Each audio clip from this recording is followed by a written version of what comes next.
Okay, I'm always the person trickling in, rushing in late, so I like waiting just a few minutes, which on uh, West Coast US time is the polite amount of time to wait, is to start 5 minutes or 10 minutes late, as they say on the East Coast of the US.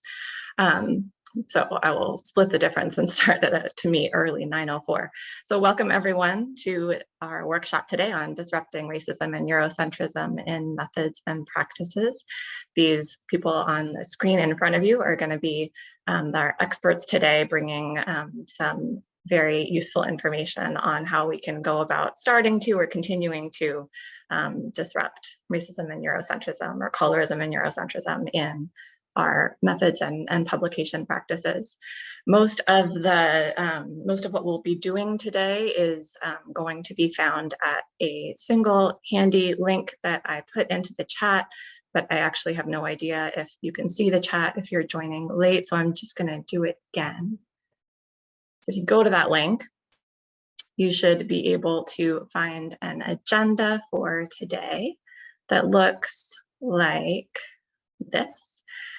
And this also has links to resources that you'll need throughout the workshop. And then if you scroll down, there's a pointer towards what you could think of as a companion workshop to this one. This one is incomplete, as any workshop on this topic would be. It's also US-centric, partly because I did it quickly in time I didn't have, and my own biases shaped what ended up on the programming, and partly because there's a whole other workshop that happened last week that is still available for asynchronous viewing on the Whova app. I would recommend that you check that out as well. And then there are some references on the next page too for you to take back with you to lab meetings or journal clubs or whatever you want.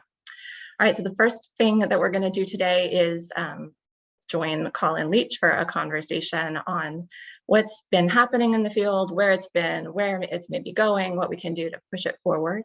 And then there will be 3 mini modules. The first one is on white-centering research practices and how to disrupt them.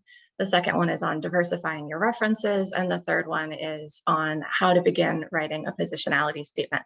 And there will be activities or exercises associated with each of these to help us start taking the concepts and actually begin applying them or continue applying them in our own work and our own thinking. All right, so without further ado, let's get started. The first piece of this workshop will be a 45 minute conversation with Colin Leach. I would encourage you to grab a coffee or a tea, move around if you want, curl up with a blanket if you want, get comfortable, put your feet up. You can also, there are a whole bunch of people with a lot of expertise in these topics here in the audience, I think, and so feel free to have parallel conversations in the chat if you like doing that, or just sit back and listen if you prefer to do that instead. All right, so I'm gonna just clone myself, which I've always wanted to do, like this. All right, here we go. All right, so I am so excited to be here talking today with Dr. Colin Leach. Professor Leach is a social and personality psychologist in the departments of psychology and Africana studies at Barnard College and in the graduate program at Columbia University. He studies status, morality, racism, and protest, among other topics. He's widely published, and he's currently the lead editor at Section 2 of the Journal of Personality and Social Psychology, all of which put him in an excellent position to speak to us today in this workshop on disrupting racism and Eurocentrism in methods and practices. And this workshop is coming at a time when there are some signs of shifting policies and practices in the field. So APA recently issued an apology for its role in perpetuating systemic racism and is currently launching a working group on journal reporting guidelines. SPSP already has a task force working on improving journal policy, and the new editor of PSPR has centered inclusive practices in his editorial board and his new submission guidelines for the journal.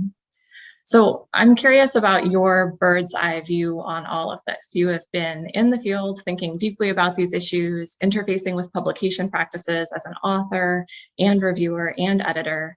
So what's your take on where the field has been and where it's going when it comes to the racism that's baked into our methods and practices? Where are you hopeful? Where are you skeptical?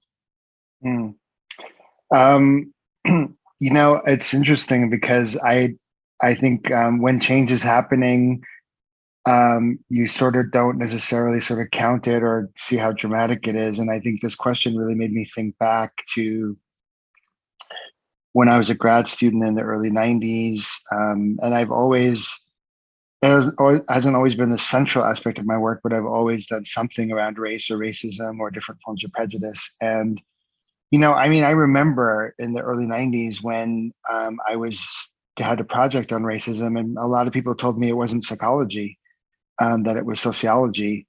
And especially because there wasn't really a lot of work in social psychology on racism specifically. There's a lot on racial prejudice as a form of prejudice or stereotypes, but not racism as an ideology itself. And so I borrowed a lot from other fields. And I remember getting that message constantly that it wasn't psychology, not psychological, but that didn't sort of belong in psychology. So we're a long way from that, I think. Yeah, it's interesting kind of think about that 30-year change. And I certainly think people might not hear that message quite as often now, but certainly there are lots of ways where people are still dealing with our understanding of race and racism in the field. And, I think a central part of that has been, there's been a lot of discussion about how to think about race, how to study racism in psychology, but I think we haven't benefited enough from engaging with and learning from other fields that have been doing this in different ways. And even more specifically, especially Black studies, Africana studies, ethnic studies. And that's actually one of the points I hope we come back to, another one of your questions, that I think so much of this effort, if it's really going to go someplace, it's going to really rely on folks in social and personality psychology realizing that a lot of the questions that are coming up now and a lot of the questions that they have actually been thought about and written about for a very long time outside of traditional social and personality psychology. And so I hope people are really opening themselves to that work, because frankly, there's a lot of great work on these issues that is even within psychology that has been neglected for a really long time. And I think can enrich a lot of the work that's being done and a lot of the discussion. So I actually see a lot of progress in many ways.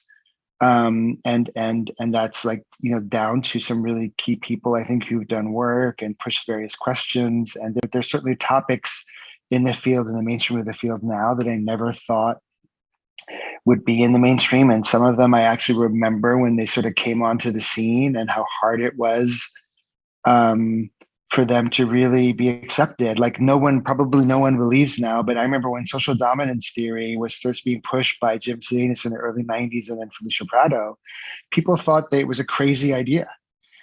People thought the term dominance was inappropriate in psychology. So, or having a societal level to psychology is crazy. But even if you look at that societal level psychology, there's a movement in the UK by Himmelfarb and others at the London School of Economics, and they called it societal psychology. So I think it's really important actually also, like when you have a historical point of view, to realize that it's a great moment now that things are opening up and topics are becoming more acceptable. But I think it's really important to acknowledge all the previous efforts that didn't actually break through to get us to this moment. And those people, I hope that their work will really be rediscovered or discovered for the first time, because they're doing lots of great stuff to really think, to get psychologists to think more societally about structural inequality, about racism, and in ways that I think are really, really relevant to what's happening today. Can I ask you to just talk a little bit more about this, like what we didn't do as a field in the past successfully as a collective, and if we're going to not repeat those same mistakes again? So like, what in your view prevented psychologists as a whole? I get that there were some psychologists who've been doing this all along, like you, but what do you think have been the biggest barriers in the field, either at the individual level or the systemic level or both, right, that have kept people saying things like, oh, that's not really psychology, or that doesn't belong in what we do, or that belongs in a more specialized journal? Like, where have those things been coming from, and how do we not do the same thing again, just in a slightly different way this time? I mean, it's really hard to diagnose these things. The truth is, I don't know. I can share my guesses, but I don't know where it really came from. But I mean, I certainly think, and this is related to some stuff we'll talk about later, I guess, and it's certainly related to the whole discussion of practices. So I think science practices can't be divorced from this question, even though that's in some ways a methods and a practice question. For me, it's very intimately related to the content question. And so I think for a long time, and certainly when I was trained in the early 90s, I got the message that there was one good way to do things, one good method, one way to think, one way that was logical, one way that was empirical. And what was that way? It was small scale experiments with as few people as possible, as that was an explicit goal, as few people as possible. And then sometimes you had this like handy metric of 20 per cell, which who knows where that came from. And the goal was to generalize, and to keep things as simple as possible and to keep things as linear as possible. So for example, people talk about the 2x2. What is the 2x2? The 2x2 is a commitment to linearity, because when you only have two conditions or two comparisons, this only allows linearity, right? Low versus high, or there versus not there. So I think there are just ways that the whole way of thinking about what the science of social psychology was, in some ways dovetailed with restricting what counted content-wise, because there are only certain things that you can study that way. There's certain things that naturally lend themselves to that approach. And so I think, both those things, the content and the practices, went together to really narrow the field and to give people what they thought was a science-based definition of what was proper social psychology and proper science. But of course, as it turns out, all of that stuff wasn't science. It was a shared mythology that we had about science. And I mean, I remember, so I came from a natural science background. I was a biology major for most of my undergraduate career, and also studied a lot of philosophy. And I remember having to like unlearn things that I had been taught about science and social psychology that seemed weird or didn't make any sense. Like my favorite example of this is basically every way that we were taught to do experiments violated the law of large numbers. And every scientist, every mathematician, every scientist, statistician, anybody who does quantitative work, like the iron law of quantitative work is the law of large numbers. More is better. More gives you a better average. More gives you a better estimate of dispersion. And the larger the numbers, the more accurate your estimate. So this was like an iron principle. And then I remember being taught the exact opposite of that in every possible way. And we really socialized people to take on a logic that didn't actually make any sense and was actually totally counterproductive and actually opposite to the truth. And so then I think that, as I said, there was just part of that meta theory of how science is done was about practices, about methods, about expediency, about a certain idea of what's logic, of what's truth, of what's knowledge. And it all, of course, perfectly dovetailed with the ultimate goal of generalizing to people everywhere based on very little evidence.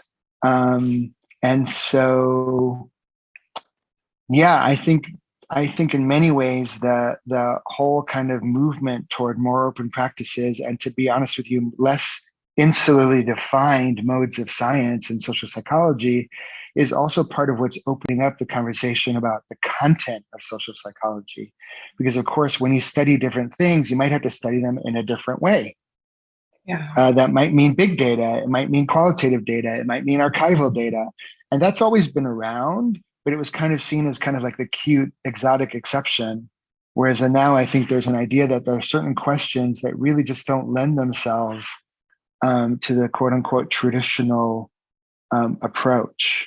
And so I think for all of us, it's really a great moment to think about practices and science, not just as methods, but also as a more inclusive way, a more inclusive methods, a wider range of methods also enables more inclusive range of topics. Yeah, that's so helpful to connect those things and to think about how kind of our history as a scientific field and who our field was sort of built by and developed for and designed to cater to has shaped not just the questions we ask and not just the people we study and don't study, but also the methods we use. And then all of those kind of reciprocally feed into each other. So if we're going to change one, we have to kind of change the whole. Yes, the whole network. It's a system, right? Yeah. So you can't change the system by altering a little piece of the system that's the least important. The system itself has a dynamic, and it's a really powerful one. And so, yeah, you've got to alter the structure of the system itself, which is also how people think, how people theorize, how people ask questions. And every chance I get, I push and really encourage everyone to rediscover, if they haven't, or to discover for the first time, Bill McGuire's Perspectivism. Was a huge influence on me when I read it, and really helped me think about social and personality psychology from a systems point of view. And there's a lot of stuff there also about the beauty of methodological range and not being too tied to one method. And so that's been around since the late 70s, early 80s. And in fact, many people probably were taught that as like to defend themselves against the critique that's in McGuire's argument. But in fact, there's a way forward there to sort of think about psychology and social and personality psychology as a system science.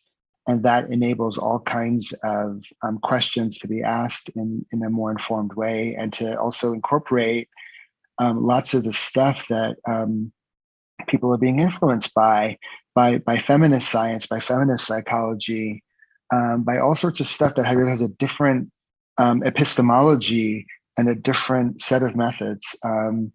And I just think there's so many great questions and topics that are possible if people embrace the full range of scholarly resources that are available to us.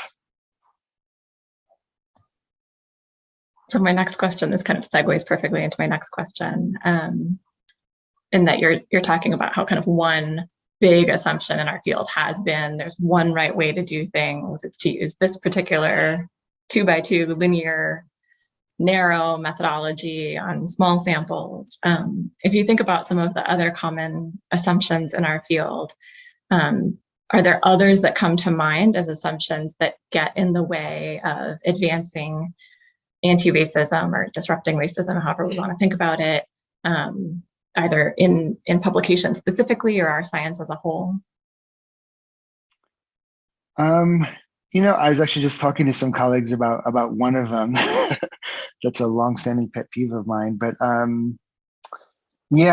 think we have a few that are really, really powerful, and that when you're taught psychology and you're sort of steeped in a Western middle class way of thinking, they make sense, and so you don't really question them. But I think we have a few like that are probably more hindrance than help. So you and I talked a little bit about one, which is the hedonistic one, that people are pleasure oriented and want to avoid discomfort. I think that's a huge one. And it comes up every now and again, like in Tori Higgins' work, who talks about it a little bit, in some motivation science, it comes up. But that's a huge cultural assumption that I think we have pretty good evidence like doesn't apply to everybody in every situation. And it's a really powerful one. It's part of like debates about well-being, self-esteem, how do you gauge proper mental health, what is the right, what's a reasonable amount of negative emotion versus positive emotion or affective experience. It comes up in a lot of the stuff that we do. And I think, by and large, that assumption is unquestioned. And so there are lots of places where I think people are running into that assumption. They might not even know that that's what's kind of getting in their way. So I don't know, some years ago, switched from doing stuff on guilt and anger, and I started working on shame, which was a topic I tried to avoid for a really long time, but people just kept pushing me because it kept coming up. And so I kind of like really leapt into shame, because for me, it was an example of how this kind of US way cultural assumptions had been so embedded into theories of shame that I just thought, like, I can't study that topic because it's so bound by cultural assumptions, that there's no way to do like a really proper, honest, analytical approach to it. And it was actually really hard. And that's the thing about cultural assumptions, is the fact that they're cultural assumptions means that people don't really see them that clearly. And so it's even hard to engage them or have discussions about them. But I think that's one example where work on shame for me has been, stuck because of cultural assumptions that it's a bad thing, that it's a devastating thing, that it feels horrible and people will do anything to avoid it. We just know that that's not true. So it's just a bad starting assumption, and everything that follows from it is tainted by that starting assumption. And you can see how that bleeds into theory, method, who you study, what you do with the exceptions. They become noise rather than like questioning cases. So there's a few, but I think the hedonism one is really, really powerful. And one that's more relevant, I think, to racism is on both sides of it. One, I think on one side, on the kind of like advantage side, is that somehow that having racist ideology or engaging in racist practices is somehow like directly beneficial to the individuals who do it, psychologically or materially. It may or may not be. But when you live in a structure or society that's structured that way, lots of us follow all kinds of norms and practices that make our lives easier, that we don't really think about, that we're not invested in psychologically, but they ease our way. And racism can be like that. And so I think that's always the rub, is like in trying to be critical about racial ideology or racism or racial feelings, or there's always this moral question about the people who have that ideology somehow wanting it or benefiting from it. And obviously there are white supremacists that exist and they are really clear about the advantages that they want to gain from that ideology. But, most other people are being carried along in a structure and ideology and a way of life that, feels right because it's just the way things are in their worlds. And then on the other side, I think one assumption that maybe is my least favorite assumption in psychology, and that I bumped my head against the most, and I think it's still very powerful in most of our theories, is that racial oppression or other subordination, or being the target of stigma or prejudice, is inherently psychologically damaging to its targets. That assumption, I think, is prevalent in our field. It's either comes out in more or less direct ways, and I actually think that there's no good evidence that it's true. And I know that that's hard because, like, since the Clark and Clark doll studies, social psychologists in particular have been really invested in the idea that part of our field's goals are to demonstrate the horrible consequences of racism and other oppressive ideologies by showing the damage that it does to its targets. Like, I get that. But I would say if you're honest about the empirical evidence, this assumption is wrong. And in fact, it's an assumption that never made any sense if Black people or other people, other targets of racism or other targets of oppressive ideologies were thought of just as human beings. We know that human beings in general, most people who suffer the most severe trauma have no lasting effects from trauma. We've known this for decades. People who suffer earthquakes, hidden disasters, even violent physical attacks, sexual trauma, most people don't suffer long-term effects. We are an incredibly resilient species psychologically. Now, there are people who suffer effects, and they're really important to study, but they're not the majority. They never have been in any area of psychology, no matter how severe the trauma. And so that for me was always an example of knowing those two literatures. I always thought, like, why do they think that Black people are different from people in general? Like, why, like it never made sense to me. And I think that that's just a very powerful assumption that still is very present. And when you dig below a lot of work on the consequences of stigma or racism or prejudice, you will find that assumption that there must be some damage somewhere. There must be lower self-esteem. And if we can't find it, it's because they're being defensive, or there must, right? There's got to be, or there's something, there's a misdiagnosis of conduct disorder, and that's why we don't catch it. There's always an excuse to why it doesn't show up. And so, I mean, I get that, and I think, but I think this is a mistake in many ways that we've inherited from the Clark and Clark generation of studies that we really need to move beyond. That, like all stressors, racism has very different effects on different people. And we need to understand it with the full range of tools that we have for understanding stress and coping, like it's stress and coping with anybody else. Now, there's some things that are going to be particular to race, absolutely. But we shouldn't make an assumption that somehow that stressor is somehow so much worse than any other stressor that exists in the world, that it does more damage to human beings than any other stressor does. So I kind of got on my hobby horse, but it's like this is like the one assumption in social psychology that has pained me since I joined the field, and I never understood it, given what we know from psychology in general. But I think it's an example of how even good intentions in this case of wanting to show the consequences of something bad leads people to overgeneralize, to abandon principles that they would apply to other topics. In this case, maybe for a good reason. Yeah, and I'm seeing how the first assumption that you were describing is connecting back to this one, right? Of like, study it in one way, generalize to all people, figure out what's the signal, and then everything else is noise. Assume that there's a basic principle that applies to everybody. How do, I could ask this in two ways, so pick which one you like better. How do you, or how could we, or the people watching this, or me, break out of assumptions? And one thing I've heard in what you're saying is that you read widely across multiple disciplines. And I'm inferring that helps, because you see how people who are trained in different approaches and perspectives and theories and methods see a topic.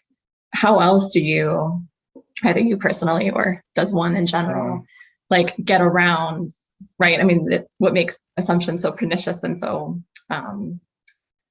long lasting is that we often don't see them in our own thinking, right? So how do you start to see it? I mean, I think there are a few different ways of getting at that same thing of what you might get from interdisciplinarity. So, right, using different methods is one that you mentioned. And another way, of course, is talking to the people who are opposed or have a different point of view, and actually thinking about things from the opposing point of view. This is one of McGuire's tips. When you get sort of start building a theory, also then stop and pause and think about when the opposite is true, to give you some humility about your thinking. And I think one thing that actually has really helped me, and this is again just like maybe it's an idiosyncrasy, but I think it's something that's available to everyone, and this is actually within the field, is that, so like you said, you identify me, and I very much identify as a social and personality psychologist. I mean, I was trained in personality, and I still see it as very much how I think.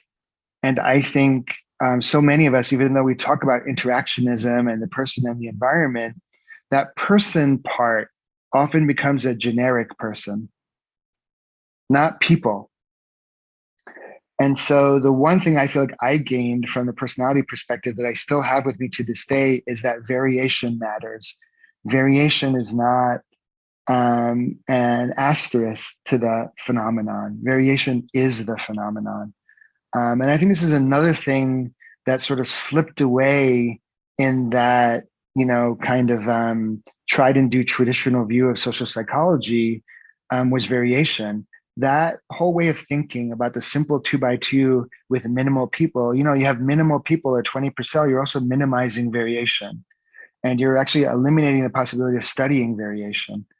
And so systematically committing to variation that's meaningful and understanding it and not just sort of like reporting it and moving on actually really, really matters. I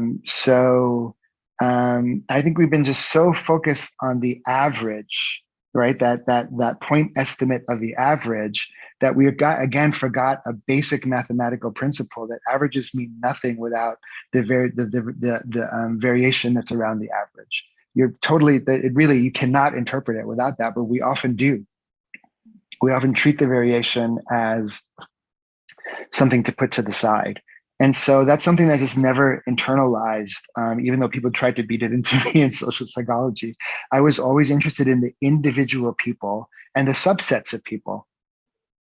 Their types, or they're some people might go this way, some people might go that way. I actually remember an old professor of mine, Phil Kobzanski, always used to tell me that this is what the rest of the world hates about psychologists, because they always say, on the one hand this, and on the other hand that. And I think we forgot the other hand. We just like, on the one hand this, and that was the end of the story. But there's always the other hand. Yeah. There's always some set of people who are doing something a little bit different. Or there's like an interesting group of outliers who are different, and they're interesting because they're actually not doing the same thing, right? So maybe like everybody's favorite example of this, but like one of my favorite examples is if you read the original Solomon Asch studies, those line studies. So those were reported in the 40s and the early 50s. If you read them, those papers are all about, they're actuarial. This percentage of people did this, not like most, not the mean, an actual number. And this many did this. And these people went along, these people resisted. And then why did they do it? And what did he do? He actually interviewed the people who went along and he tried to like, why did you go along? It's all about an actuarial estimate of how many did what, and then why the different people did what they did.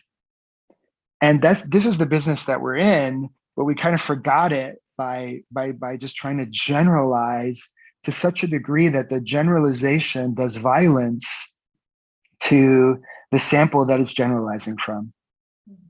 And so you don't have to study other disciplines. You don't have to be an expert in statistics. This is like a very basic principle about averages and variation that many people were taught, and then we were untaught it. And I just think like recommitting to that lesson is a real way to honor the individual experiences that are represented in these studies, and then to be honest about like, okay, but not everybody's different. There's some people who kind of act alike, but they might be different from these other people. And I think like really trying to find the right level of generalization for the phenomenon is a question, and it shouldn't already be answered like, well, I want to make one grand generalization. People shouldn't be so committed to that. They should be more open to the possibility that that's not always the case, and that level of generalization is not always desirable or accurate. And that's actually a very simple principle that you can apply without reading anything else anywhere, or it doesn't even require advanced statistics. It requires just treating your participants as actual people in the study. Dave Kenny has a great quote in his like late 70s book, Correlation and Causality, where he talks about this problem and about the importance of variation. And he basically says, I'm probably saying it wrong, but it's something like human freedom resides in the error term for social psychologists. And I just really believe that, that there's just, we're being much more open and inclusive when we actually pay attention to where people are coalescing and where they're similar and where they're different, and being honest about it and trying to characterize it in an honest way. Yeah, and it feels like this connects back again, or running through all of this is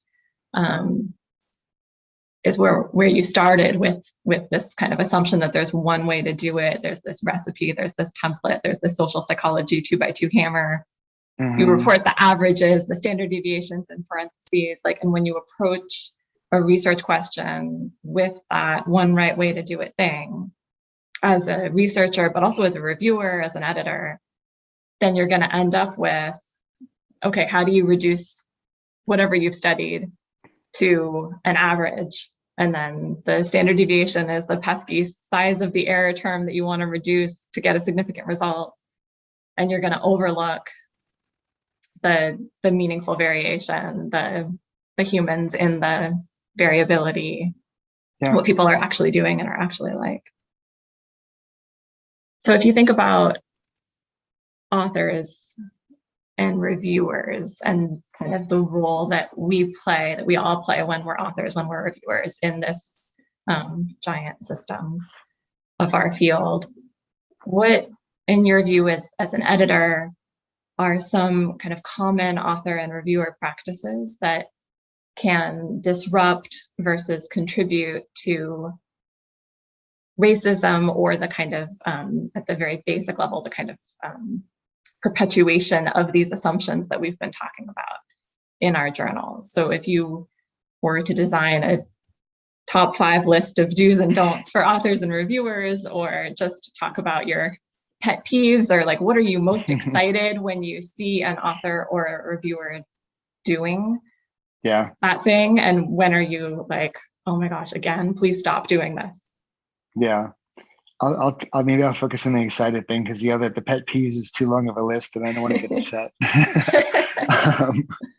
I think the biggest thing is, and maybe this is especially now that I've been editing JPSP, I think this is true for a lot of journals, but it's especially true for that journal, that people, reviewers and authors, and probably lots of editors too, have an idea of a JPSP paper. And maybe more than any other journal, we have this idea of what a paper in JPSP is. And the truth is that I think 99% of the people are wrong about what they think a JPSP paper is, if you actually look at the papers in JPSP. Like the average number of studies in a JPSP paper is something like 3.2 or something. It's a little over 3. But people have this image that it's 5, 6, 7, 8, 10, because there are some salient examples of papers like that. And so I think the first great thing that should happen, and the first thing that people should liberate themselves from, is like, what kind of paper is the right kind of paper, that there's a formula for a journal. And I think that this kind of formulaic way of thinking also leads to this uncritical way of treating a subject matter in a way that can reproduce exclusion and in some ways racist practices. So I think the first thing is like being open and honest about what your intellectual question is and what the intellectual approach is actually really, really refreshing. But so many of us have either been trained or think that we're more effective by actually cloaking what our actual interest was and translating it into language that we think some mythical audience will appreciate. And most of the time we're wrong, because we actually don't often know who the audience is. And so we're terrible at guessing how they're going to react. And these are all myths that we've learned about what editors and reviewers look for. They're not actually usually based in any actual experience or any genuine knowledge that anyone has passed on. There's so much mythology about how to do good work and how to get a paper into this journal or that journal. So I actually think being honest and open about your intellectual aims and why you've chosen the approach that you've chosen enables everyone involved, editors and reviewers alike, to then engage you honestly. If they don't like your aims or how you've done it, then like give them a fair crack to say that, but totally be honest about where you come from. And I think for some people, that's going to mean that some of their assumptions and some of their views are going to, get questioned or challenged, and that's good. And then for other people, I think it's going to open up some space to present stuff in a way that's a little different and is maybe more like how they think, but they're translating it into some way that they assume the audience will like. And that often backfires. There's nothing worse in a paper than a poor translation of your idea. Like, why translate your idea into a language you think somebody will like? your native tongue, your native way of thinking, and your ideas are probably the way that you can best express what you've done and why. And so I think this is true. This is like a general point about editing and reviewing and the process being a little bit more honest about what people have done and what they care about. And to be honest with you, I will say that editors and reviewers still have a long way to go. We're trying to do this at JPS, but it's really hard to break habits. So for example, we really try to push reviewers, and certainly all of our editorial team, we try not to make putative statements and presumptive statements like this is the right way. Everybody knows you should have those kinds of statements. We try to really, when it's a statement about a value, it should be this way, it should be that way. We should always reference something specific. Do not take for granted that we all share the same standard for how you do this, that, or the other. And that also enables engagement. Like somebody might say like, oh, okay, I know that way of thinking, but in fact, I did it this other way because blah, blah, blah, blah. But so many editors and reviewers make judgments that may or may not be based in any actual principle or actual defendable argument. It's an assumption, it's a preference. It's what they learned 20 years ago that they're still repeating, that they don't know where it came from. And so I think if we really are gonna have genuinely inclusive practices in peer review, we all have to be much more explicit about where we've gotten our knowledge and to be outright and to say it. And therefore allow everyone equal access to it, but also equal ability to engage it and to say like, okay, that's not how I think about it, or that's not how I did it, or that's not how I want to do it. And there's, as much as we can sort of get rid of that taken for granted, this is what a JPSP should look like. This is how this should be analyzed. This is how I would have done this study. This is how I would have analyzed it, and move into a more like, well, this is the way that I think was the right way. I'm not clear why the authors did it a different way. Let's talk about that. Does it make sense? Mm. So I think that general approach enables us to move away from so many assumptions that advantage old ways of thinking, traditional ways of thinking, and open up more space for a wider range of thinking, and in practice, inclusivity. And certainly it is the editor's responsibility to not reproduce and to specifically comment on any critique that is inappropriate or makes assumptions that are not safe. And this is, of course, is a delicate issue because in some ways, editors are dependent on reviewers and on the reviewer pool. And usually reviewers are not, reviews not usually a one-time act with a journal. There is this kind of dependence on reviewers to agree to review and to be timely. And so editors are often cautious about questioning what reviewers say. But in the grander scheme of things, editors, the only way we as a field or a journal can have standards of what's acceptable and what's reasonable scholarly engagement is for the editors to signal what's acceptable and not when something isn't acceptable. And so editors have to be courageous enough, and I hope that we're doing that, to call something out when it's inappropriate and to engage the reviewer directly. It might not be, the editorial letter may not be the right place. That might maybe should happen before that review is actually incorporated into the editorial letter. But I certainly think that editors have more responsibility than we've taken in the past to challenge some of the things that reviewers say that are presumptions, that are assumptions, that are normative kinds of statements, that are taking whiteness as a default category, for example. That happens a lot. Yeah, the editors really have to be, and what does that mean? That means that the editors actually have to be educated and informed about those issues to be able to actually do that work. And so I think, we've been trying to do that at JPSP. APA has had a lot of initiative around that. And so we have a lot of resources from them. I certainly try to think about that as a key attribute for associate editors. And we certainly do trainings about that and talk about that and have constant conversations about assuming as little as possible and trying to engage authors where they are and trying to model that behavior for reviewers, which is a harder thing to change. The hardest thing to change in peer review is actually the reviewers, because the reviewers are the freest, least constrained people in peer review. And they're the ones who, in many ways, are needed more than they need the process, right? So reviewers are always the hardest people to handle. But I definitely think that the responsibility lies with editors to hold them accountable, and again allow a way for editors and reviewers and authors to actually have productive conversations about standards, which is not always the case, because usually we think about peer review as judgment process, not knowledge sharing or knowledge exchange, but it actually is both. You can't have informed judgment if you don't have exchange about what the standards are and explicit discussion about what the standards are and what's appropriate. That was a long answer, I think, to that question. I'm not even sure I answered it. I loved it. I feel like Okay. I keep thinking I should be taking notes and then remembering that I'm recording. You're recording it, it's okay. But I love how, well, when I read anything you write, but also listen to you talk, I start rethinking assumptions that I make in all kinds of different places, from the way that I do research, the way that I mentor, the way that I'm teaching a class on writing right now. And I'm thinking like, I think everything I'm teaching is wrong.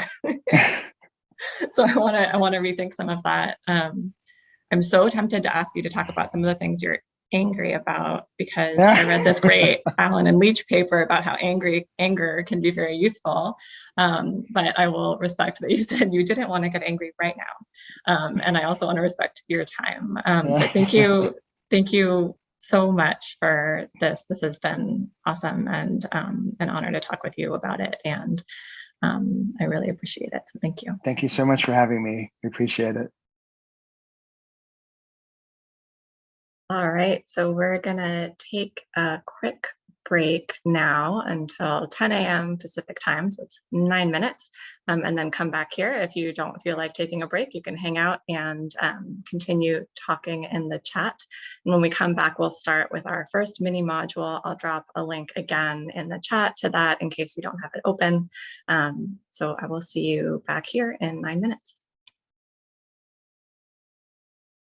All right, welcome back, everybody, or at least I assume welcome back, everybody, since I actually can't see any of you, but I'm just going to imagine you there. I'm just going to pretend that people actually exist on the other sides of these squares and keep talking. So, hi, Tiffany. Thank you. And thank you for the thumb, Stephanie. It's so weird to have no idea if, like, I don't know if anybody can hear me. But now I do, because there's like a person nodding. Anyway, we're gonna go keep going along to our first mini module, the first of 3 mini modules that we have here. This one is from Maria Gary and Jess Remedios, who are going to talk to us about white centering research practices and how to disrupt them.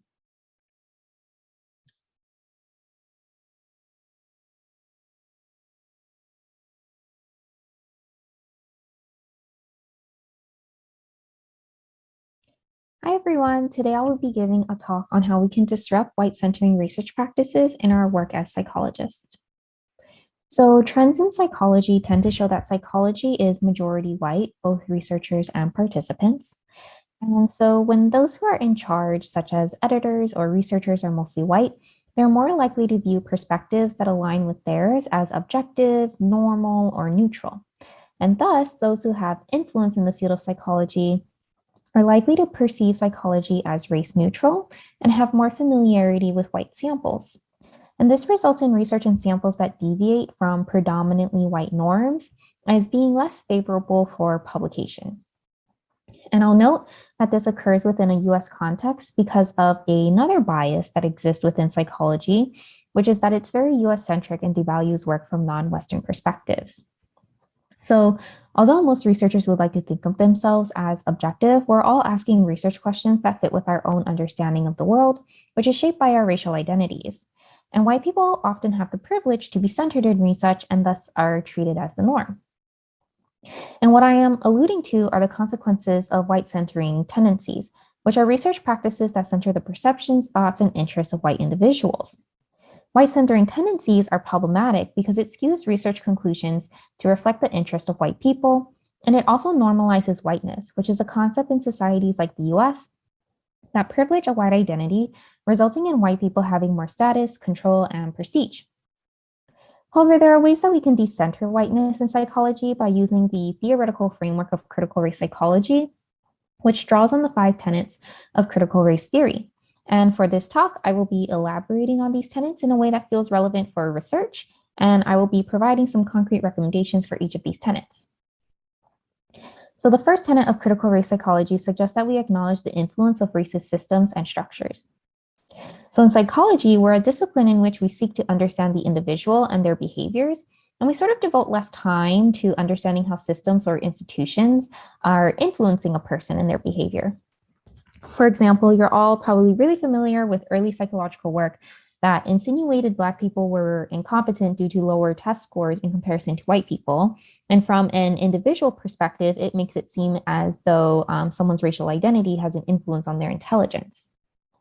However, from a structural or systemic perspective, we know that communities of color experience oppression that purposely decrease the quality of education in their neighborhoods, which decreases their access to higher education, and historically there existed policies to keep racially oppressed people out of higher education. Thus, when we broaden our understanding of how systems and structures are influencing human behavior, we have a very different interpretation of our data. That is, in this case, poor test scores reflect oppressive systems and not someone's racial identity. And I think the simplest way to address this is to start using more system-centered language in our writing. Using system-centered language pushes you to acknowledge the influence of racist systems and structures on individual behavior, thoughts, and experiences. So, for example, instead of saying an individual has lower test scores or poor mental health or high stress levels or poor attention, you would challenge yourself to acknowledge the system or structure in place that might contribute to whatever outcome it is you're studying. So, for instance, you might say, due to medical racism, Black participants have more distrust towards mental health physicians, which results in poor mental health outcomes. And so, to acknowledge the influence of racist systems and structures, I would suggest that shifting your writing to be more system-centered would be helpful. The second tenet of critical race psychology suggests that we acknowledge how we may reinforce ideologies that affirm whiteness. So ideologies that affirm whiteness are ones that largely assume people have equal opportunity and access to resources, and that race is not an influential or relevant factor in people's lives and experiences. So for example, we are having this workshop because ideologies that treat psychology as a race-neutral endeavor has led to the current problem of being white-centric. So these ideologies exist within ourselves as researchers. The social, historical, political location of you as a person and as a researcher influences your orientations and ideologies. As a researcher, you can reinforce ideologies that affirm whiteness because we're all biased, and it's going to influence what type of research you choose to engage in, who you choose to sample or center in your work, and how you interpret your own data and research and or view certain conclusions as more valid or legitimate. So one really simple way, in my opinion, to start acknowledging how your racial identity could impact ideologies you may have and thus influence the interpretation of your work is to acknowledge your positionality. And you can do so by using positionality statements, which are texts you would include in your manuscript, which declare your demographics and actively comment on the ways in which your own perspectives have influenced the work you're presenting in the manuscript. So here's an example of a positionality statement I might make for myself. We're not all trained in detecting when certain ideologies are being reinforced in our work or in research, but a positionality statement will at least give your readers more information to understand your conclusions within the context of your identities, so they can make an informed decision on how to engage with your work. The third tenet of critical race psychology suggests that we recognize white people's motivations to maintain whiteness. So white is very normalized. Study shows that when people are asked to think of human, they think of a white man. People of color are dehumanized, and overall white heterosexual cisgendered men are who we treat as the norm, and everything outside of that are deviations. And when white people are treated in this way, they're very motivated to maintain that. They want to maintain their own whiteness, power, or dominance. And thus, to avoid perpetuating the maintenance of whiteness, we need to be able to acknowledge it or detect it. And you're all probably thinking, well, how am I supposed to be able to detect when these motivations are present? And my best recommendation to you is to widen your breadth of scholarship from scholars of color and from disciplines like sociology, law, or history that have been identifying and discussing these very issues. It is pertinent to engage with scholarship that lends a different perspective from ones that you're accustomed to, because it will equip you with the knowledge and perspectives needed in order to detect when these types of motivations are occurring within research. And one really easy way to hold yourself accountable toward widening your breadth of scholarship is to participate in citation statements, which are texts you can include in your manuscript to speak on the breadth of your citations and comment on the diversity of authors you cite. When you're pushed to diversify your reading, it enables you with the knowledge you need to recognize and detect when certain motivations or interests are being reflected in psychological research. The fourth tenet of critical race psychology suggests that entertaining ideologies that reaffirm whiteness and the interests of white people ends up naturalizing whiteness or treats it as neutral, and we should work toward disrupting this normalization of whiteness. A big part of psychology from a research perspective is thinking about whether the phenomenon you're studying are objective or generalizable. And because of this, we make decisions on who to include in our studies, and we hope that our objective sample or results are then generalizable to a broader human population. However, this has led us down the path that we're currently trying to address, which is that whiteness has become normalized in psychology. For example, manuscripts that tend to have white samples or do not discuss the racial characteristics of their sample tend to have more generalized titles, whereas manuscripts that do center in on certain racial populations that are not white tend to be more specific about this in their titles. And a study has found that majority of psychological studies from the US only specify the racial characteristics of their participants in their titles when the sample deviates from being mostly or exclusively white. And this tells us that we inherently have been setting white as the objective and generalizable perspective in psychology. And we can disrupt this by challenging the assumed objectivity or generalizability of white samples. One way we can do this is by including generalizability statements in your manuscript, which are statements that discuss your participant demographics and how it impacts or influences the generalizability of your work. So by pushing back against these ideas of objectivity and generalizability, specifically for white samples, we can push back against the normalization of whiteness. Lastly, critical race psychology recommends drawing on the richness of racially marginalized and oppressed perspectives. So when majority of samples in psychological work tend to look something like these samples, we're saying that we don't really see the value in samples that look like this, samples that truly center the perspectives and experiences of those who are racially oppressed. And there are several reasons why you would pick maybe a nationally representative sample or an equally balanced sample. I know they have a time and place to be important, but psychology as a field actively devalues work that centers racially oppressed groups by casting these samples aside as being too niche, not generalizable, or not relevant. And what we need to do in psychology as editors, reviewers, and readers is to actively uplift and support those who are doing the work to center the voices, experiences, and perspectives of those from racially marginalized backgrounds. When you encounter these types of samples as an editor or a reviewer, try not to ask for a white control or comparison group. As a reader, when you see these samples, try not to question the legitimacy of the paper. The concrete recommendation here is to not suddenly start centering marginalized groups in your research, because it does take some training and expertise to work with these samples. But what I am recommending is to not be part of the devaluing of work that does center these groups.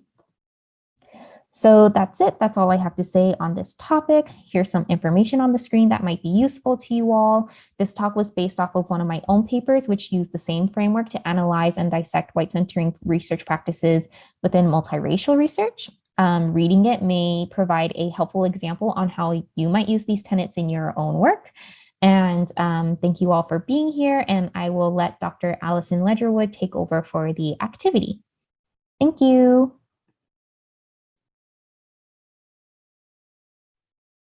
All right, so for the activity, we don't have time to do the whole thing today as part of this workshop.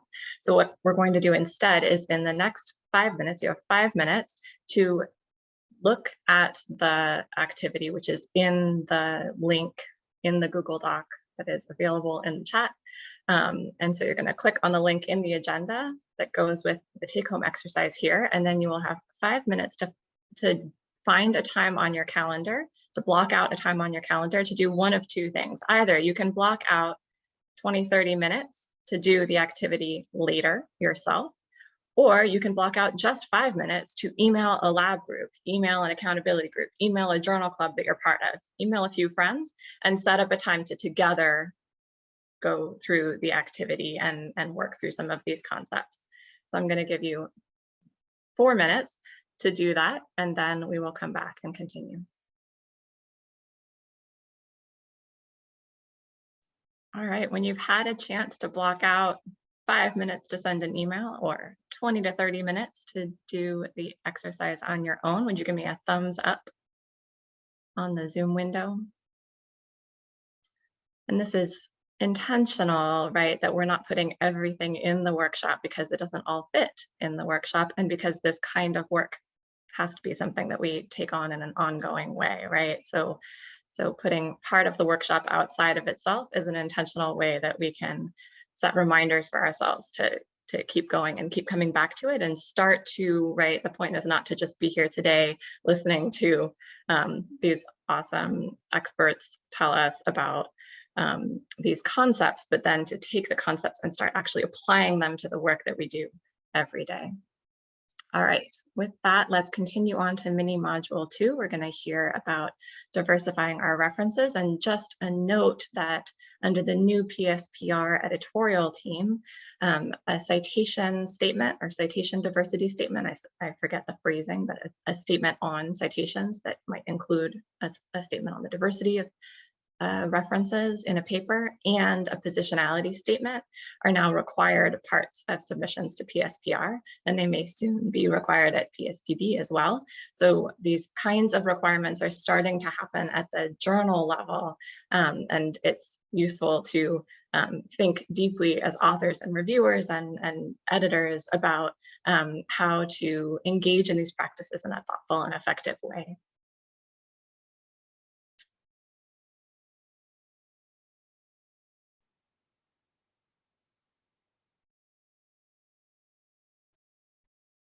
Hello everyone, I'm Giovanni Espetia from the University of Washington, and today Ellen and I are going to share a little bit about our lab's experience with diversifying references. Bias exists in who is represented within our field. Across multiple areas of psychology, research highlighting race continues to be underrepresented. Within social psychology, the proportion of underrepresented authors of color has increased within recent decades, but their work continues to be undercited. This is part of a larger pattern recognized across many social sciences, whereby the omission of women and underrepresented authors of color shapes the epistemologies we deem as valid. Failure to cite the scholarship has downstream consequences on hiring decisions, promotions, tenure, and funding. However, academic journals are bringing attention to these issues, with some starting to require statements from authors on how they diversified the breadth of the scholars in their references. Our lab wanted to create a technique to approximate the racial ethnic demographics of the authors cited in our publications, and we would use this baseline information to hold ourselves accountable as we work to diversify our references, specifically citing more Black scholars in each of our publications in our lab more broadly. So this template provides instructions for how to conduct your own citation audit, which you can find at tinyurl.com/Sybil citation audit. The following template has pre-filled answer options, which you are welcome to edit to fit the own needs of your lab. For each reference cited in your manuscript, you will revisit the original paper to enter the following information here in the red columns: each author's full first name, their surname, whether they were first author or not, the type of source, academic or non-academic, and any relevant notes. We advise entering full first names because it will make subsequent steps faster and more accurate. So once this information is entered, for every author referenced in your manuscript, you and/or your research assistants will conduct internet searches to approximate each author's race or ethnicity. We asked our RAs to look for racial ethnic demographic information in faculty pages, organizational affiliations, biographies, interviews, etc. Our RAs found Google Scholar, LinkedIn, university websites, Wikipedia, and books to be the most helpful resources.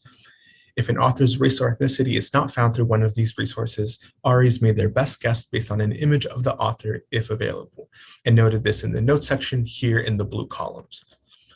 We recognize that this is not an ideal method, which we will go into more detail later in this presentation.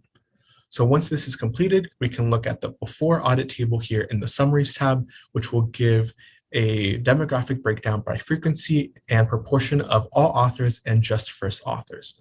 Looking at this baseline, you can begin asking yourself, are you citing too many white authors? Can you replace or add to your existing citations with underrepresented authors of color? In the instructions tab, we provide links to online crowdsourced resources to expand researchers' baseline familiarity with underrepresented authors of color. You will then copy and paste the rows that you have entered here in the original list tab over here to the revised list tab. And as you diversify your references and you undergo the same steps as before, some authors will be removed from this tab and some authors will be added. And once you have this section completed, the summaries tab will also give you the demographic breakdown of authors after the citation audit. And here, this over here in this change table, this table will give you the difference in authors and the proportion change in authors from before and after the citation audit. And you can use this to write your citation diversity statement for whatever journal that may require it. So when our lab went through this process of revision for one of the papers that we were preparing for publication, we were able to effect a 3.8% increase in the number of Black authors that we cited and a 1.6% increase in the number of Latinx authors we cited. And these were two of the groups that we identified as most underrepresented in our initial version. So this was really encouraging progress. Our lab had also done an overall kind of references audit for all the papers that we had published in the past 3 or so years. So we had a baseline to compare against, which was really helpful for us, although it also did take some serious time and labor to construct that baseline. So it's not necessarily something that we recommend every single lab do, but it was helpful for us.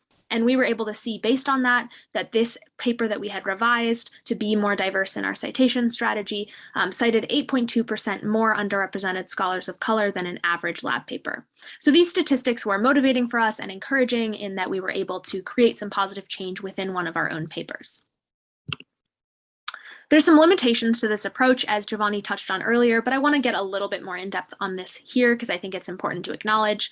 First, we know that images and information that are publicly available online are pretty high error methods of estimating people's race and ethnicity. So we want to think about this strategy of citation auditing as like an overall way of getting kind of an aggregate look at trends, and always as an estimation approach rather than as thinking that we can know any individual's race just by looking at a picture of them, right? We know that that's a pretty problematic high error method of estimation.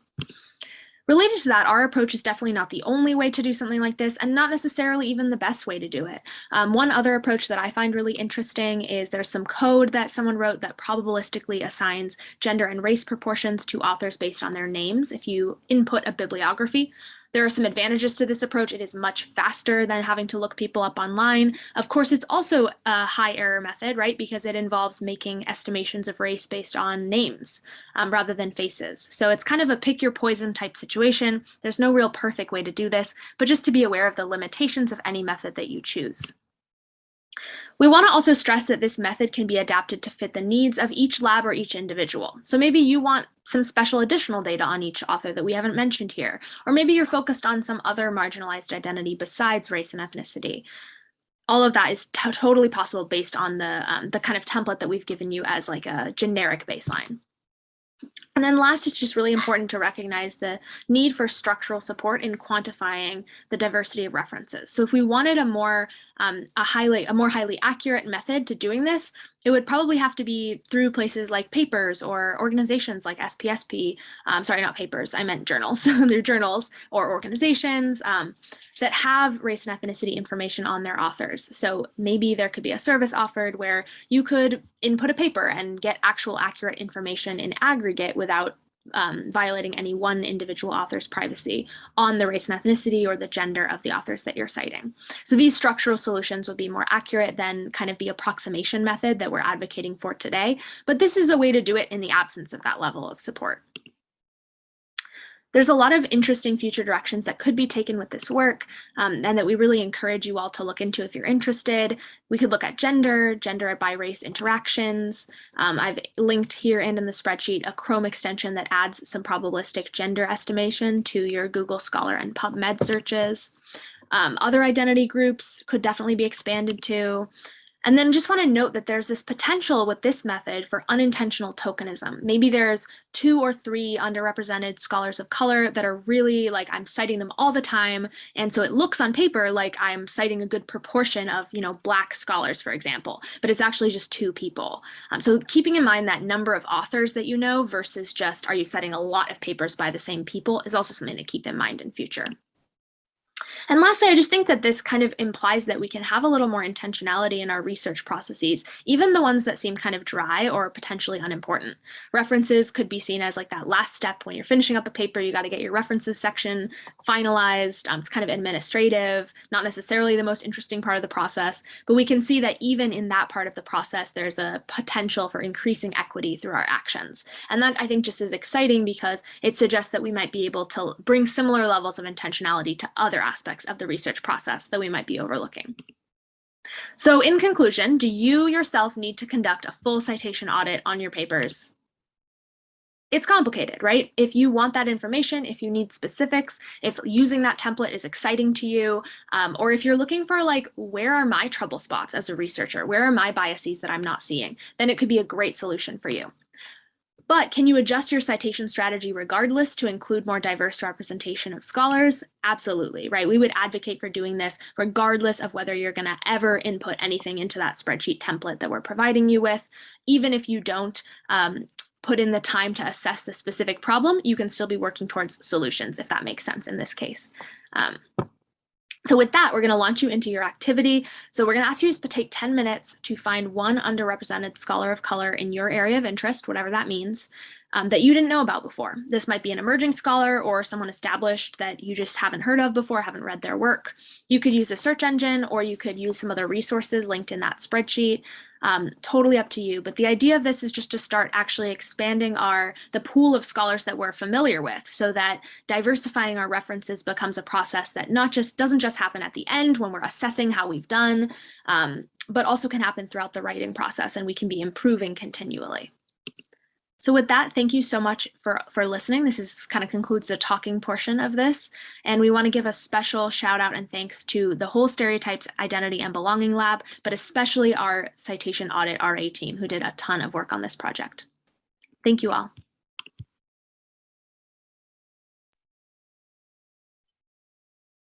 All right. So you are now going to have 10 minutes to click on the link in your agenda under mini module 2. That will take you to all the resources that this lab has put together for us. And if you scroll down on that first tab that opens up to row 10, you will see some resources they're in blue and underlined like a link. And so you'll see some resources that you can click on if you want as you go searching for your one additional scholar to add to your mental library. If you can find more than one in 10 minutes, go for it. Or you can search in some other way if you prefer. So we'll be back at 10:40 Pacific time to continue on. But in the meantime, see how many BIPOC scholars you can add to your mental library who do research related to stuff that you do, or related enough that you might cite them in your next paper.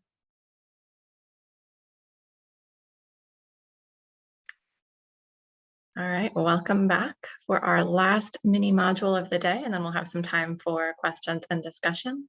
For our last mini module, we're going to hear from an awesome team of experts on how to begin writing a positionality statement.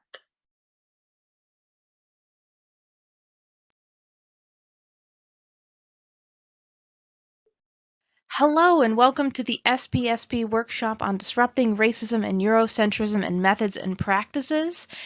Today we're going to talk about strengthening our reflexes, how to begin the process of creating a positionality statement.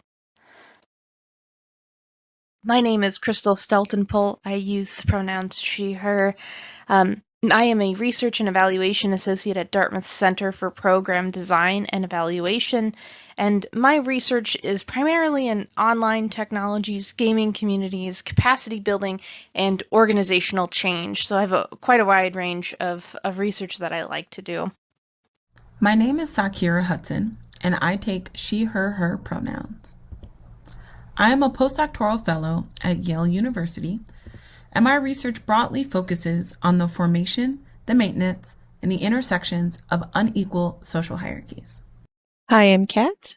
I am currently an assistant professor of psychology at Bemidji State University, and I have two major lines of research looking at perceptions of sexual violence and transgender healthcare experiences. So what are we going to do today?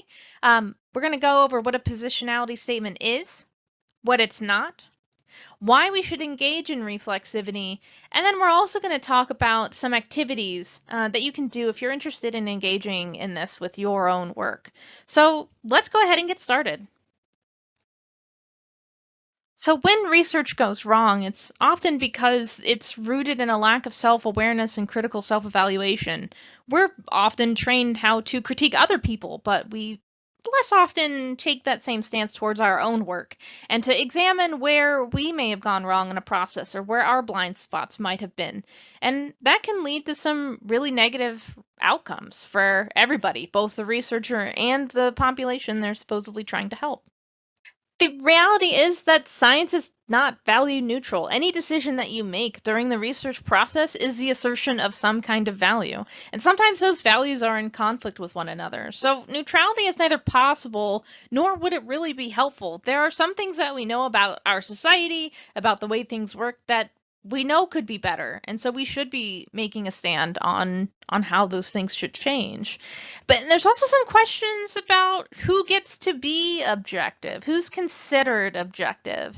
If we have a research team that is made up of primarily white individuals and a research team that's made up of primarily people of color, and we're looking at health disparities in different racial groups, we tend to associate the white people with the objective group, or we tend to frame the white group as the objective group because they, quote unquote, don't have a horse in the race, which I would argue they do also have a horse in the race, but it doesn't really seem to be a full capturing of what the human experience is like.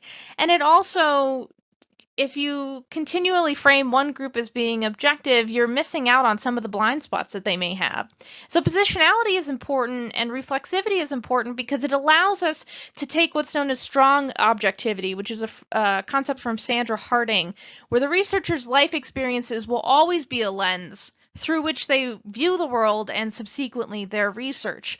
And so we're able to use what Maltered calls the knower's mirror, which is where we're attending systematically to that, to the context in which knowledge is developed, through every step of the research process. So what goes into a positionality statement? First is you're considering your location for each project. It's not really a statement that you make overall. It's a statement usually that's tied to each project or each line of research potentially, where you're really saying, okay, this is who I am as a person situated in this context, and this is how I am viewing the project that I am working on. So you might ask questions like, what is your philosophical framework? Do you take more of a post-positivist approach? Do you take more of a postmodernist approach? Do you take more of a transformative approach? How do you view the research process? What steps do you take, and what kinds of questions do you ask? You might also look at what assumptions you are bringing. Someone that's trained in public health is probably going to look at some things a little bit different than someone that's trained in clinical psychology. So the assumptions that you're bringing in are going to be based on a lot of things about who you are as a person, but also how you're trained, what methods you use, what groups you tend to work with. These kinds of things can influence your research questions, the methods that you take, the kinds of survey materials that you might use if you use them, and also, who your sample is, how you interact with that sample, how the sample sees you. And then also, you might think about what are your plans for accountability? Who am I accountable to? How am I going to ensure that I am taking steps to be as accurate and reflective as possible during this process? Now that we know what a positionality statement is, it is important to talk about what a positionality statement is not. A positionality statement is not a static representation of who you are, what you think, or how you work. It is not a listing of demographics or a declaration of interest. And importantly, it is not a credentialing process. What we mean by this is that a positionality statement is not meant to be a long laundry list of the identities that you hold or the experiences that you have had decontextualized from the scope of the work. Instead, it is important to think about your positionality as you've done the work, as you've analyzed the data, as you've approached the findings, and how that interacts with your experiences or identities. And finally, a positionality statement cannot credential you. It cannot give you license to do work or not license you to do work. That is not what a positionality statement is meant to be. Given that a positionality statement is not a credentialing process, some people might be wondering if this means that they can't do research on a group that they don't belong to. And that is not true. There can be important insights that can come from being an outsider viewing a situation, looking in. That being said, it might be important for you to collaborate with somebody who does have that insider perspectives.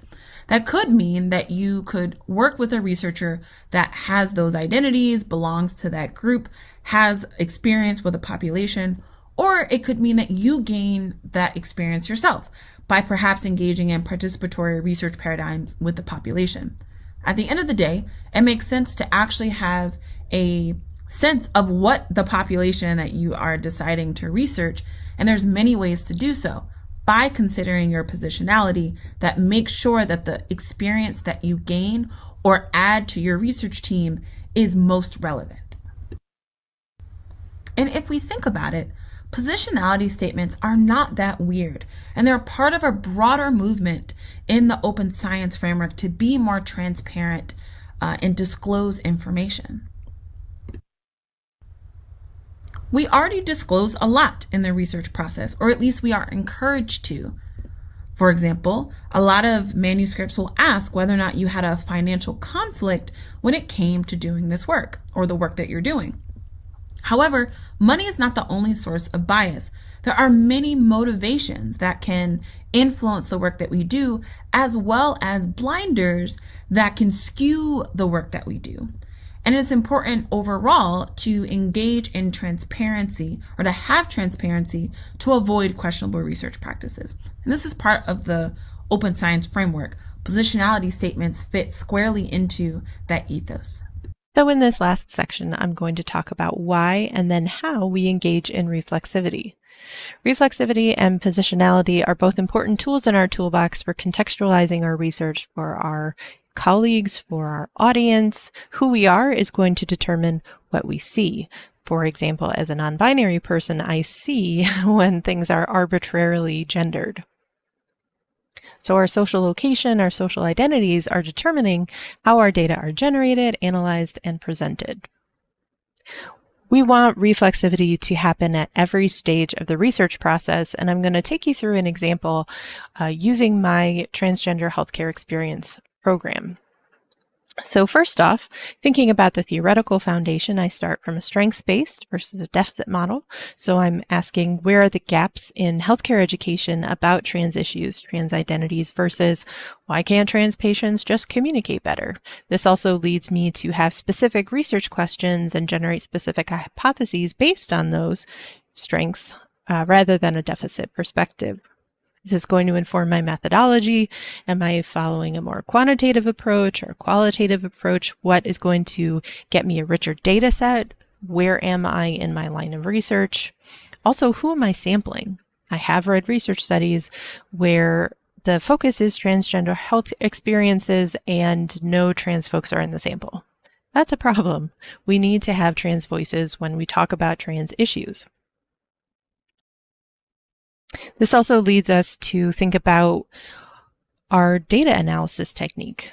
what kinds of statistical analyses are we using? What does our sample look like? Power analysis, things like that, but also what kind of coding frame, reliability, all of those things. Which then leads us to interpreting results. As a non-binary person, my interpretation of specific, both quantitative and qualitative results are going to look differently, I imagine, than a cisgender perspective. So in addition to engaging in reflexivity at each stage of the research process, we should also consider how our presence, the Hawthorne effect, how is our presence impacting the results? In an interview study, as a non-binary person, am I creating a space where participants feel safer disclosing certain things versus a cisgender person? So let's put this into action. You have two options for an activity that you can find in the Dropbox folder. So this first one is thinking about how can we do it differently?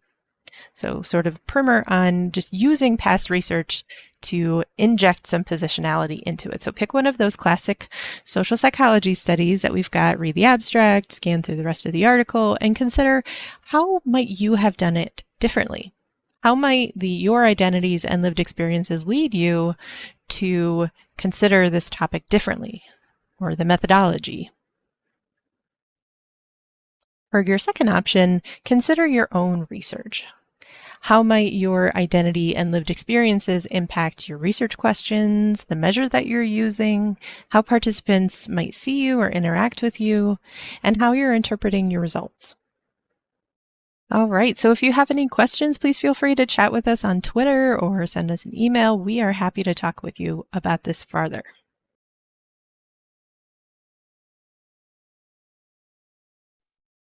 All right, so pasted in the chat or back on the original agenda under mini module 3, you will find a summary of the activity that Kat just took us through.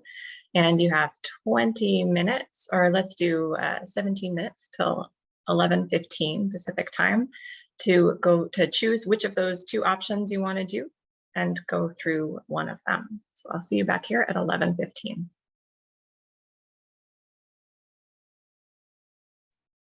All right, I wanted to leave some time at the end here for questions and discussion in case there was questions and discussion to be had.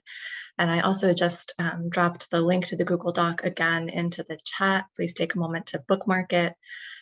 Please feel free to share it with anyone. And this session has been recorded and will be available to watch asynchronously through the Whova platform. So if you know anybody who might like to watch some of these videos, do some of the exercises or a combination, please pass it along to them, share it on social media, whatever you want. This is part of an ongoing SPSP effort at multiple levels to change publication practices at the author and reviewer and editor and journal and society levels. And so part of that work involves educating ourselves, educating authors and reviewers and editors on some of these things in parallel to changing journal guidelines. So if anybody has questions or wants to appear visually or by audio, feel free, or you can type in the chat if you prefer. I'm not sure if I can see what's happening through the Whova question and answer thing, so maybe just use the chat feature or talk or sit in silence.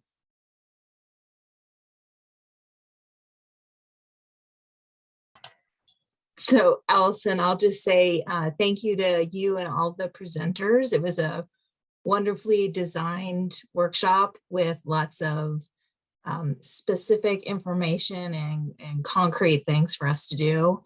And it's wonderful that you shared all those resources that we can have and that we can share with everyone. So thank you, everyone, for all the stuff you put together. Thank you to you and everyone else for being here. I was so waiting for the but. I was waiting. I thought it was going to be one of those, so I'll say that, it's nice that you did this, but No, but it was just a wonderful workshop. Great format. Awesome.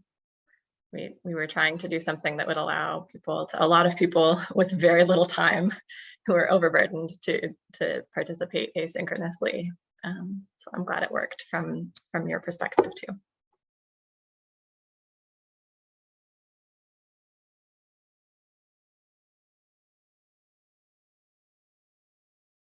Any other thoughts or questions? Maggie. Hi, do you hear me? I do.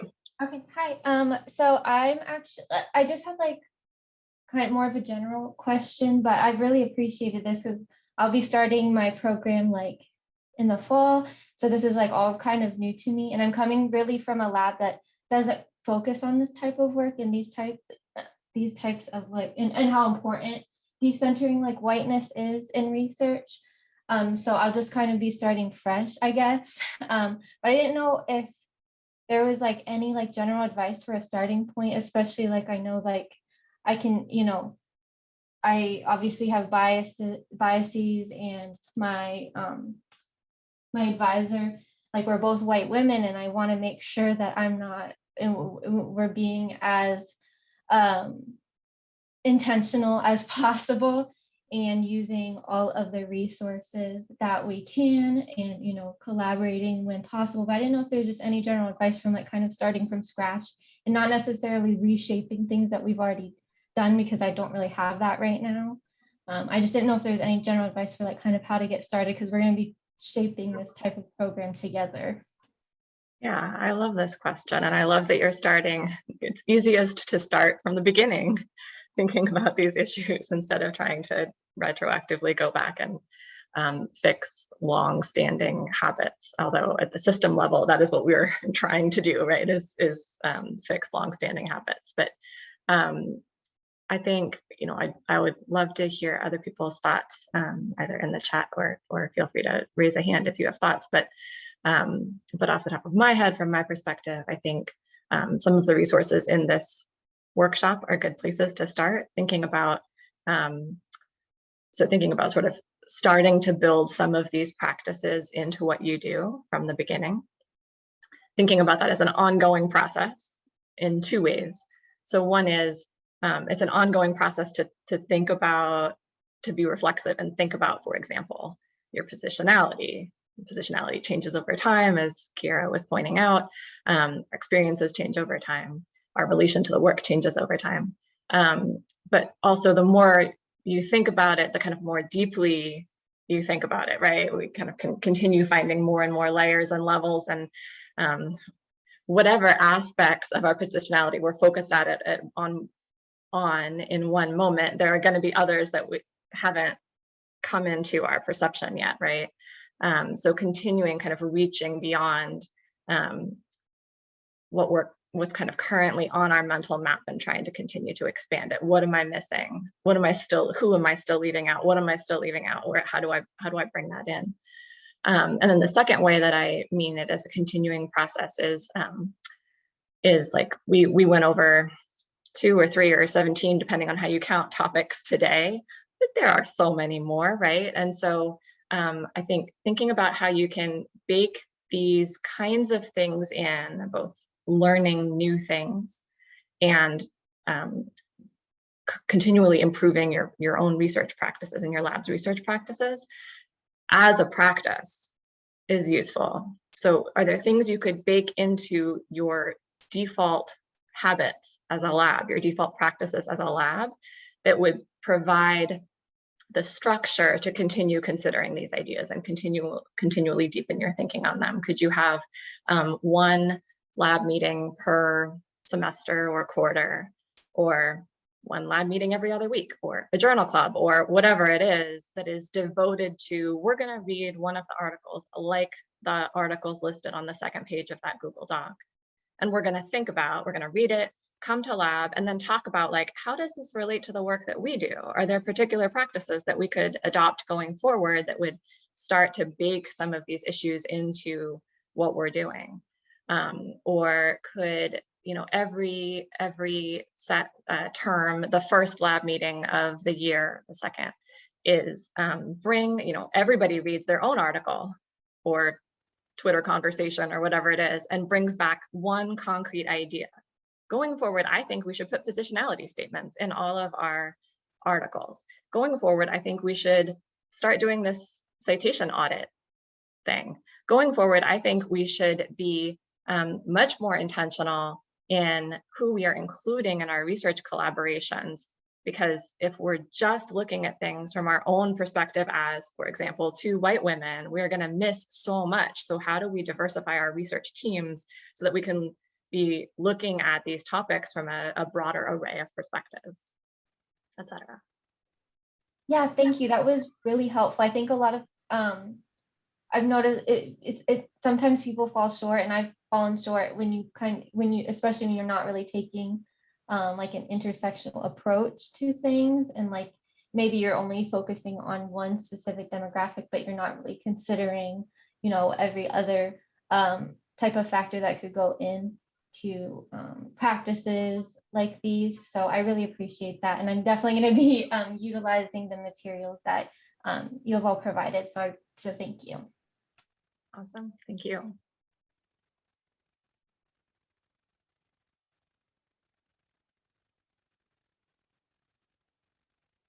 Any other thoughts or questions or suggestions or feedback? As part of this SPSP task force, we have maybe 20 experts who are drawing from existing resources in the literature and a bunch of conversations on the topic of improving publication practices and disrupting racism and Eurocentrism in publication practices. We're pulling all these recommendations together,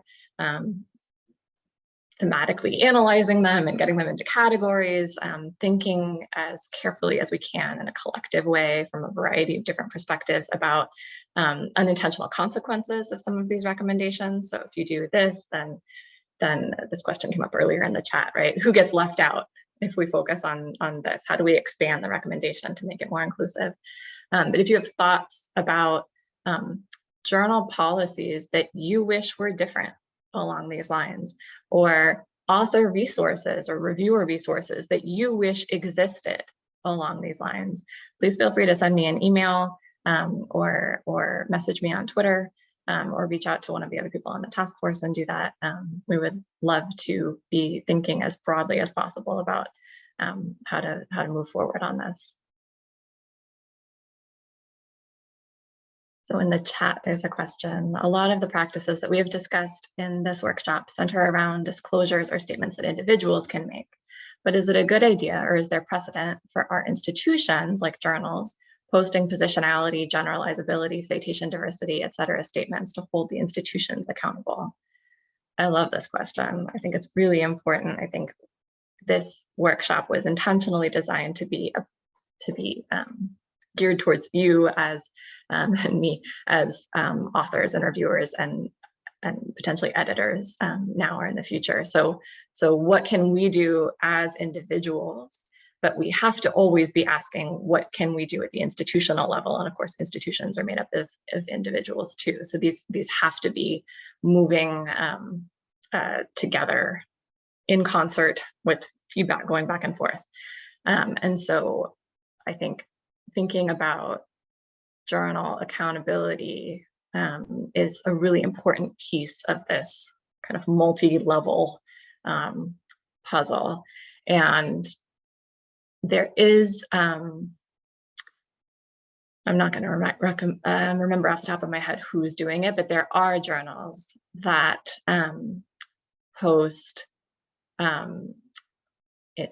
publicly post or publicly hold themselves accountable information about the diversity of their editorial boards in terms of racial diversity, gender diversity, geographical diversity, et cetera. And there are recommendations for more journals to do it that we, for example, in this task force that I was just talking about, are considering recommending. You could also think about trying to push at the level of publishers to provide easy mechanisms for this kind of thing. I think there are some publishers that are making it easier to track, for example, geographic diversity of authors or samples as well. And then I think the positionality of the organization and the history of the organization and how those two things connect is something that our societies could get more transparent about.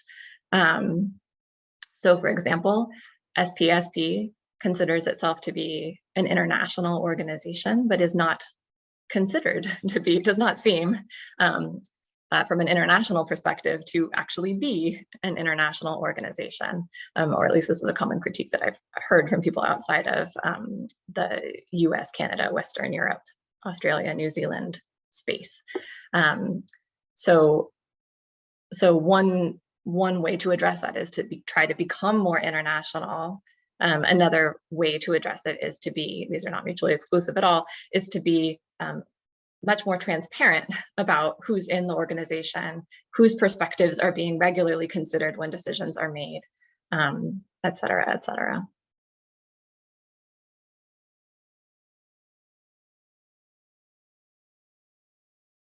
All right, that brings us to the end of our workshop time, but I'm, in a pandemic and glued to my computer most of the time. So feel free to reach out anytime via email or on social media. I really appreciate all of you being here and taking the time out of your schedules to think about these issues. I appreciate that you're going to bring them back to your work and put them into practice and share them with others, and have a great conference and a great rest of your week. Bye.